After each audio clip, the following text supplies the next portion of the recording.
नालायक लड़के, तेरे भैया ने तुझे छूट दे रखी है, इसका मतलब तो कुछ भी करेगा। किससे पूछकर तूने इतने सारे पैसे लगाए? हाँ भाभी, आपकी हिम्मत कैसे हुई मेरे पति पे हाथ उठाने की? तो इस घर में छोटी है, छोटी बनकर है। हमारे निजी मामले में तुझे बोलने की कोई जरूरत नहीं है, समझी? जब आप मेरे पति पे हाथ उठाएंगी तो मैं बीच में बोलूंगी ही बोलूंगी, क्योंकि ये मेरे पति हैं। सुन, तू अभी नहीं आई है इस घर में, समझा ले अपनी बीवी को। देविका, तुम शांत हो जाओ। ये भाभी और मेरे बीच का मैटर है, हम आपस में सॉल्व कर लेंगे, तुम्हें बोलने की कोई जरूरत नहीं है। तुम चुप रहो। और ये क्या लगा रखा भैया भाभी भैया भाभी? भैया भाभी है तुम्हारे, कोई माँ बाप नहीं। और ये बात आप इन्हें प्यार से भी समझा सकती थी। और तुम मुझे एक बात बताओ, आज तो इन्होंने हम सबके सामने थप्पड़ मारा है, अगर किसी बाहर वाला के आगे तुम्हें थप्पड़ मार दिया तो तुम्हारी क्या इज्जत रह जाएगी? मैं जेठानी हूँ तुम्हारी, मेरे सामने ज्यादा बदतमीजी और फालतू बातें करने की कोई जरूरत नहीं है, समझी? मैं फालतू बोलूंगी, जब आप मेरे पति को कुछ कहेंगी तो मैं फालतू बोलूंगी। अगर आप बड़ी है ना तो बड़प्पन दिखाओ, ऐसी नीच हरकत करने की आपको कोई जरूरत नहीं है।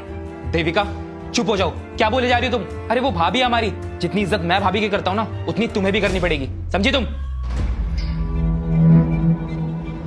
भाभी जी, मैं मानता हूँ मुझसे गलती हुई है, और देविका की तरफ से मैं आपसे माफी मांगता हूँ, प्लीज मुझे माफ कर दीजिए। सॉरी। अभी नहीं आई है इस घर में, और जबान देखो कैसे कैंची की तरह चलाती है। अर्पिता, एक बात बताओ, क्या जो तुमने किया वो सही था? हाँ तो वो गलत राह पे जा रहा था, तो हम ही तो उसे सीधा करेंगे ना। अरे तुम एक बात बताओ, जब तुम शादी करके आए थे ना इस घर में, तब वो बच्चा था, स्कूल जाता था, लेकिन अब वो बड़ा हो गया है, उसकी शादी हो गई है, और अब तुम सबके सामने और उसकी बीवी के सामने उस पर हाथ उठाओगी तो उसको कैसा लगेगा?